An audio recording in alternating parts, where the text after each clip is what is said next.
Hello friends, now this is the next video of our series Alkali Metals, and we will be discussing today the chemical properties of alkali metals. In the previous video we have discussed about the physical properties of alkali metals. Now chemically if we observe alkali metals, they are highly reactive. The reasons for their high reactivity is that they have very low ionization energies and they have low heats of atomization, that is they can easily be converted into vapors form, and thirdly they have high heats of hydration. All the three properties we have discussed in the previous videos. Now today we will discuss one by one the different reactivities of alkali metals. The first property is reactivity towards air. If you have observed in your chemistry labs, you might have seen that sodium and lithium are all kept under kerosene. Usually you have observed sodium. Lithium is not commonly found in the laboratories, in the school laboratories, so you might have observed that sodium is preferably kept under kerosene. Why is so? Because these alkali metals are highly reactive towards air. They easily react with air, they come in contact with air and gets tarnished on exposure to air, except lithium. So their order of reactivity is usually from lithium to cesium, that is lithium is less reactive and cesium is highly reactive. And they are usually stored under kerosene oil, because kerosene forms a layer due to which air does not penetrate and does not expose the metal towards direct exposure to air. You might see that this is the only metal, that is lithium is the only element which reacts with nitrogen. None other alkali metals or no other alkali metals react with nitrogen to form nitrides. Lithium is the only alkali metal which reacts with nitrogen to form lithium nitride, and this is stable. Other alkali metals usually do not form lithium nitride, and if they form also the nitrides are unstable. Now the next property is reactivity towards reactivity towards water. All alkali metals decompose water, but the decomposition process gradually increases. Lithium usually decomposes water slowly. Sodium decomposes water quickly. Potassium, rubidium and cesium decomposes water violently, that is their reaction towards water is violent. And usually when they decompose water, they evolve out hydrogen, so we can say they are exothermic reactions, and the hydrogen evolved sometimes catches fire. Therefore we say that potassium, rubidium and cesium reacts violently with water. Now this is the question that is asked in your exams: what is the reason for low reactivity of lithium even if it has a higher oxidation potential? In the previous video we have learned that they are strongest reducing agents, that is they have high values of oxidation potential. Now if they have high value of oxidation potential, they should easily react with water also. The reaction should be violent, but they usually do not react violently with water. The reason is that lithium has a high melting point. Now because it has a high melting point, it does not melt over the surface of water. On the other hand, potassium has a lower melting point. The melting point is towards the lower end, and potassium gradually melts over the surface of water. It provides a larger surface area to be exposed to water, and then the reaction is violent because it decomposes water and evolve out hydrogen. The evolved hydrogen catches fire. So you may see the reason that lithium has highest value of oxidation potential but high melting point, so it reacts slowly with water, while potassium has low melting point. Now because it has low melting point, it quickly melts, exposes larger surface area for it to react faster with oxygen and catch fire. Third property is reactivity towards non-metals. This would all come under non-metals. The first non-metal that we are talking about is hydrogen. Now these alkali metals have affinity for hydrogen. They combine with hydrogen and form hydrides. Hydride ion is H negative ion. They are H negative ion, we say hydrides. H positive is a proton, H negative are hydrides. So these alkali metals being electropositive in nature. All alkali metals are electropositive, Li positive, Na positive, K positive, Rb positive. So they are electropositive in nature. They combine with hydrogen and form hydride, that is Li positive and H negative, or Na positive and H negative. So because they are Na positive and H negative, they are two ions. So these hydrides that are formed are ionic hydrides. These ionic hydrides are crystalline in nature, that they have a crystal lattice. And so we say these are crystalline hydrides and they are ionic in nature, or they are ionic hydrides. The stability orders. As we move down the group, the stability decreases. LiH is highly stable as compared to CSH because the size increases for the cation, and hydride is a smaller ion to be held by a large cation. So therefore the stability decreases as we move down the group. Now you might have seen that I have written here covalent and here ionic. If we give a precap, you might be aware of Fazan's rule. Fazan's rule talks about the covalent character in ionic compounds, or the property of polarization in ionic compounds. The first rule of Fazan was about the cations, that smaller the size of cation, greater would be the polarization in ionic compounds. Now polarization refers to the covalent character. Greater the polarization, greater is the covalent character. Now lithium being a smaller cation, it is a smaller cation, so it would exert greater polarization, and because it is exerting greater polarization, it would be covalent in nature. As the size of cation increases, covalency or polarizing power decreases, and the nature of the ions become ionic, or they are exclusively ionic. Same goes with anions. Greater the size of anion, greater is the polarizing power and greater is the covalent character. So for cations you need to remember that for covalent character, the size of cation should be small, and for anion the size of anion should be large. So this was described by Fazan, and therefore this is called as Fazan's rules, which describes the polarizing power of ionic compounds or covalent character in ionic compounds. I hope the reason and the properties are clear. Now we move to the next property, reactivity towards oxygen. Again, oxygen is a non-metal. Again, this is the point where many questions could be formed. Now you have different sizes of cations: lithium, sodium, potassium, rubidium and cesium. We have learned that as we move down the group, the size of the ions increases. So again here, the alkali metals show variable characters or variable formations of oxides. When alkali metal combines with oxygen, it has a tendency to form normal oxides, peroxides and superoxides. Normal oxides are those which have an O negative ion. Right? You write oxide as O minus 2. So normal oxides are O minus 2. Peroxides O2, 2 minus, and superoxides are O2 minus. So these are the different anions. O minus 2 is an oxide, O2 2 minus is a peroxide with a peroxide linkage, and O2 minus is a superoxide. Now lithium combines with oxygen to form normal oxide. Sodium oxygen के साथ combine करके क्या बनाएगा? peroxide, जिसमें peroxide linkage होगी, जैसे NaOO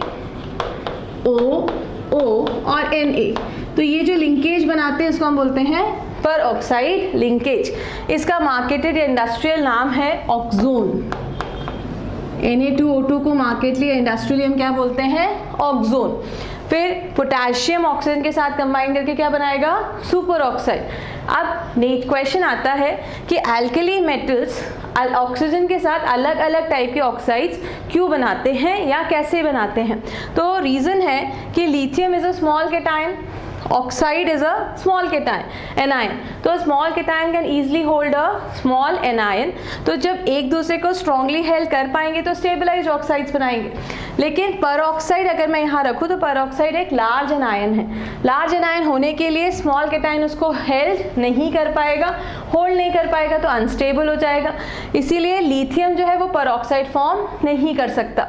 Sodium on the other hand is a large cation. Peroxide ion is again a large anion. A large cation can strongly hold a large anion and form stable peroxides. And same goes with potassium, that potassium being more larger in size, as and superoxide ion, again a larger anion, can form a strong bond and form a stable oxide. So lithium forms normal oxides, sodium forms peroxides, and potassium, rubidium and cesium forms superoxide as the size of anion increases as we move from oxide to superoxides.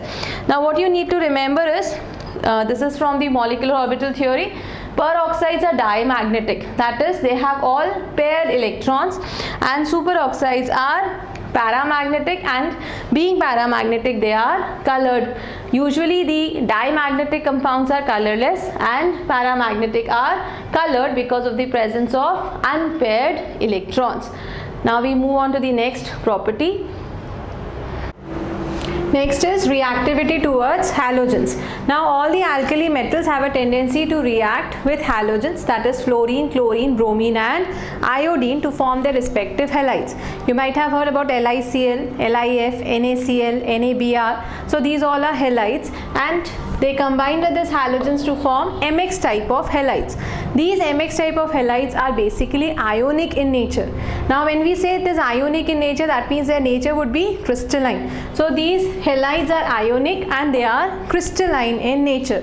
Usually you might have seen NaCl आराम से पानी में dissolve हो जाता है क्योंकि वो ionic है. पानी में डालोगे तो वो आयंस में डिसोसिएट होगा और ईजिली सॉल्युबलाइज हो जाएगा.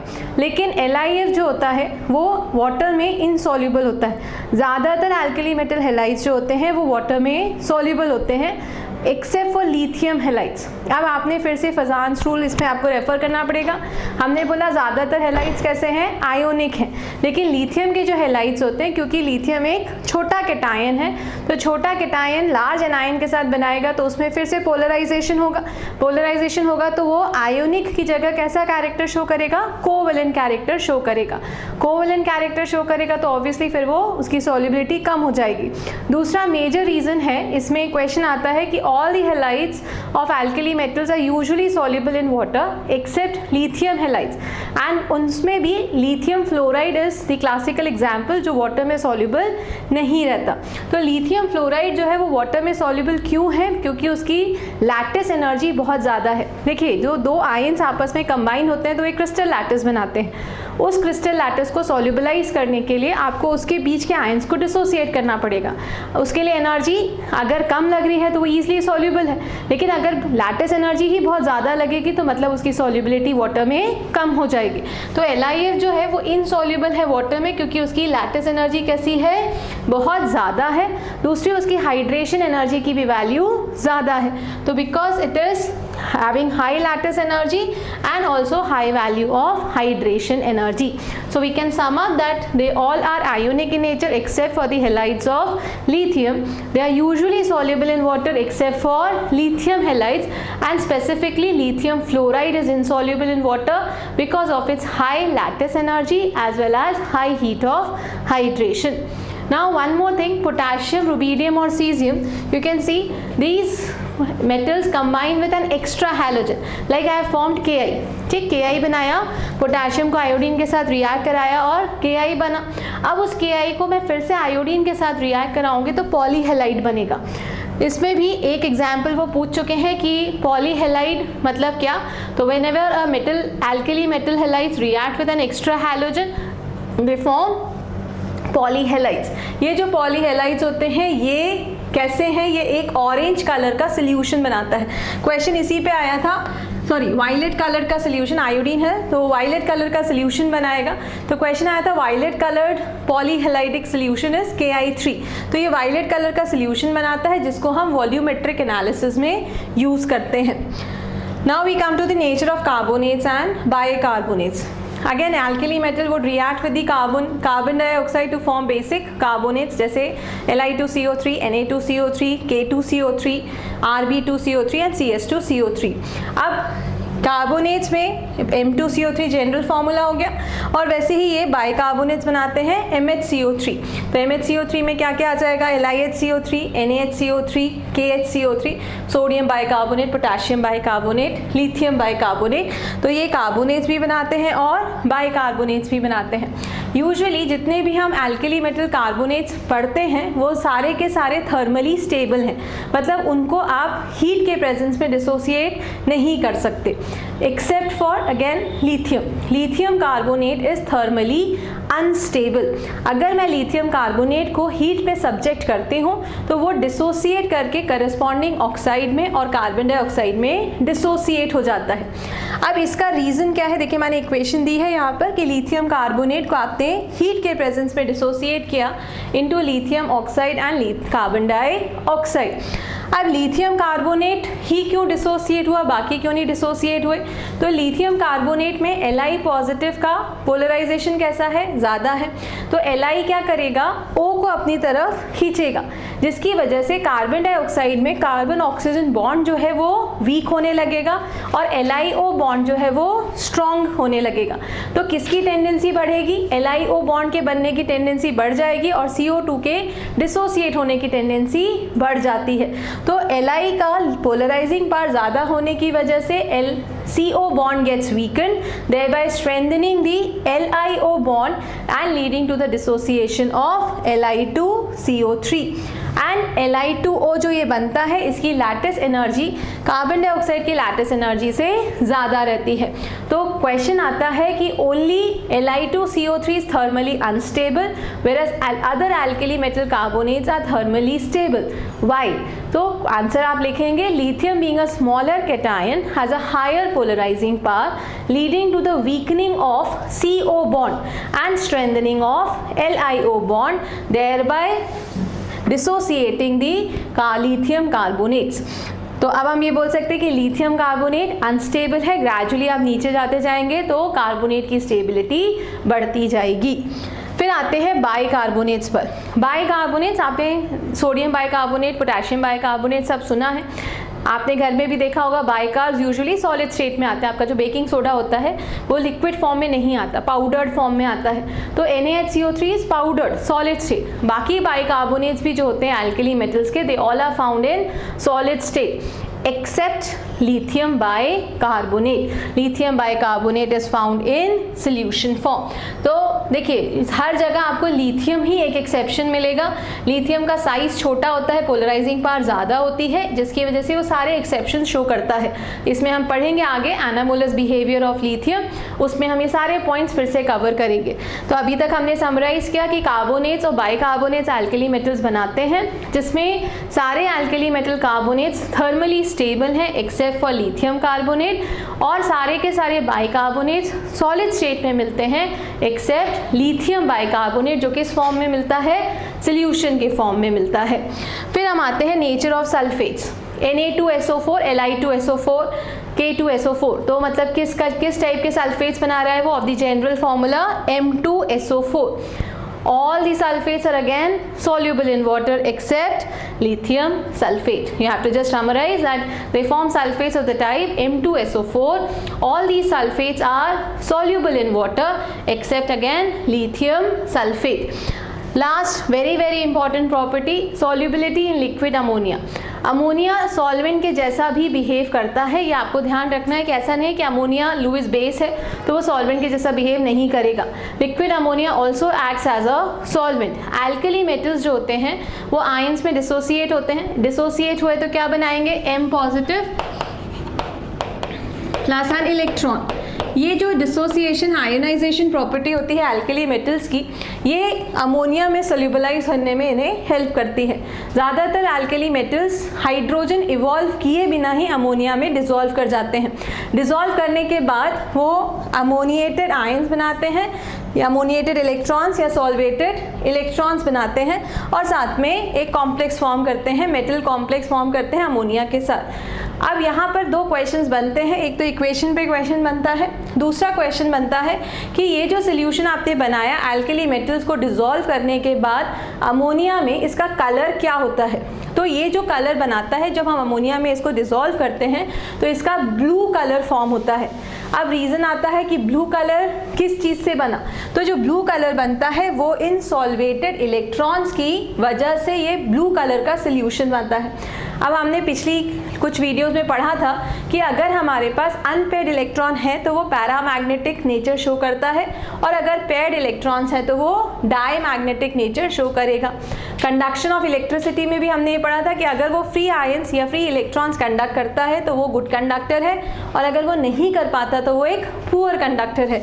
तो इस इक्वेशन को देख के मुझे बिल्कुल क्लियरली समझ में आता है कि क्योंकि ये सॉल्वेटेड इलेक्ट्रॉन्स बना रहा है, मतलब इसके पास अनपेयर्ड इलेक्ट्रॉन्स प्रेजेंट है। अनपेयर्ड इलेक्ट्रॉन्स होने की वजह से ये जो सोल्यूशन बना ये कैसा है, पैरामैग्नेटिक है।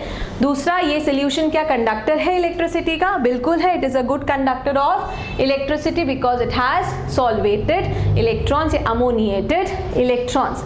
नेक्स्ट क्वेश्चन इस पे बनता है, 3 मार्क्स में ही ये क्वेश्चन इंक्लूड रहता है कि अगर मैं इसको थोड़ी देर के लिए छोड़ दूं, मतलब अनडिस्टर्ब्ड अगर मैं इसको छोड़ दूं तो सोल्यूशन में क्या चेंज दिखेगा। तो कॉन्सेंट्रेशन 5 मोलर के बियॉन्ड बढ़ाने पर और इसको स्टैंड रखने पर, मतलब बिना डिस्टर्ब किए रखने पर, ये जो सोल्यूशन होता है ये ब्रॉन्ज कलर में कन्वर्ट हो जाता है। इसका रीज़न है क्योंकि ये अमोनिएटेड इलेक्ट्रॉन्स की जगह मेटल आयन के क्लस्टर्स फॉर्म कर लेता है। तो on standing the color of the solution turns bronze because of the presence or because of the formation of metal ion clusters. A very important question for your school exams as well as for your boards, plus this reasoning has been asked in competitive exams as well. So this was the chemical properties of alkali metals. Now in the next video we'll be learning about anomalous behavior of lithium. Keep watching, keep learning. Thank you.